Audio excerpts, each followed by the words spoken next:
Episode 1 మట్టిలో పుట్టిన కల. తెల్లవారుజామున 4 గంటలు. మట్టి ఇంటి ముందు చిన్న దీపం వెలుగుతోంది. ఆ ఇంట్లో పుట్టిన అమ్మాయి దీపిక. తండ్రి రైతు.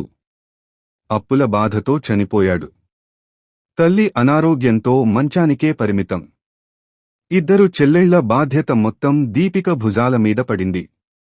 పొలంలో కూలీ పని, ఇళ్లలో పని, రాత్రిళ్లు ట్యూషన్లు. రోజుకు 16 గంటలు కష్టపడేది. ఒకరోజు ఆమె తనతో తాను ఒక మాట చెప్పుకుంది. నేను పేదగా పుట్టాను, కానీ పేదగానే చనిపోను.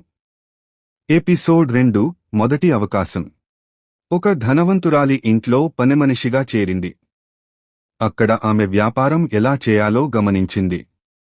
రాత్రిళ్లు యూట్యూబ్ వీడియోలు చూసి నేర్చుకుంది. ఒక్కో రూపాయి దాచుకుని 30,000 రూపాయలు కూడబెట్టి పచ్చళ్ళు, కారంపొడులు తయారుచేసి అమ్మడం ప్రారంభించింది. మొదటి రోజు. ఒక్క ఆర్డర్. ఆమె ఆనందానికి అవధులు లేకపోయాయి. ఎపిసోడ్ 3 మొదటి దెబ్బ.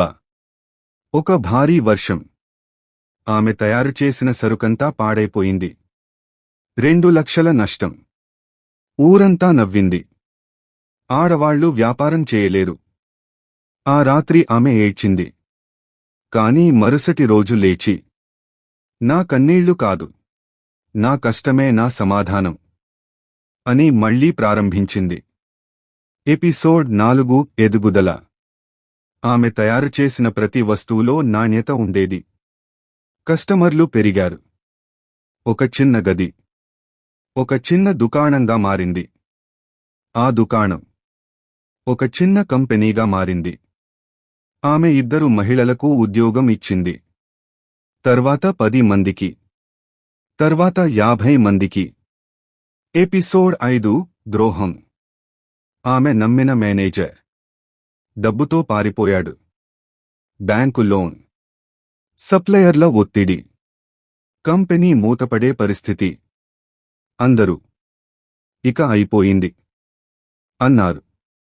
దీపిక మాత్రం, అంతం అనుకున్న చోటే నా కొత్త ప్రారంభం ఉంటుంది అంది.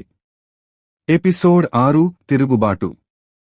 ఆమె స్వయంగా ప్రతి గ్రామానికి వెళ్లి ఉత్పత్తులు అమ్మింది. సోషల్ మీడియా ద్వారా ప్రచారం చేసింది. ఆమె నిజాయితీ చూసి ప్రజలు అండగా నిలిచారు. 1 సంవత్సరం తర్వాత అప్పులన్నీ తీర్చేసింది.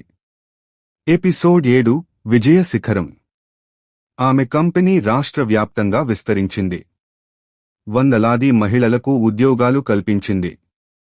ప్రభుత్వం నుంచి ఉత్తమ మహిళా పారిశ్రామికవేత్త అవార్డు వచ్చింది. స్టేజి మీద అవార్డు తీసుకుంటూ దీపిక కళ్లలో తండ్రి గుర్తుకొచ్చాడు. ఎపిసోడ్ 8 తల్లికి బహుమతి.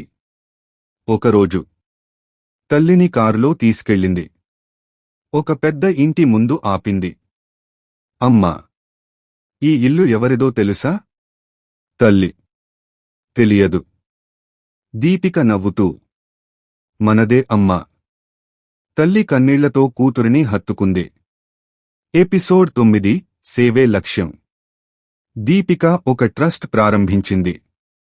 పేద అమ్మాయిల చదువుకు సహాయం చేసింది. వితంతువులకు ఉద్యోగాలు ఇచ్చింది. అనాథ పిల్లలకు ఉచిత విద్య అందించింది.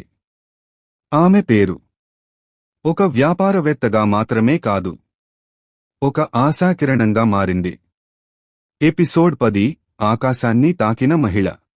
10 సంవత్సరాల తర్వాత ఒక అంతర్జాతీయ సదస్సులో దీపిక ముఖ్య అతిథిగా నిలిచింది.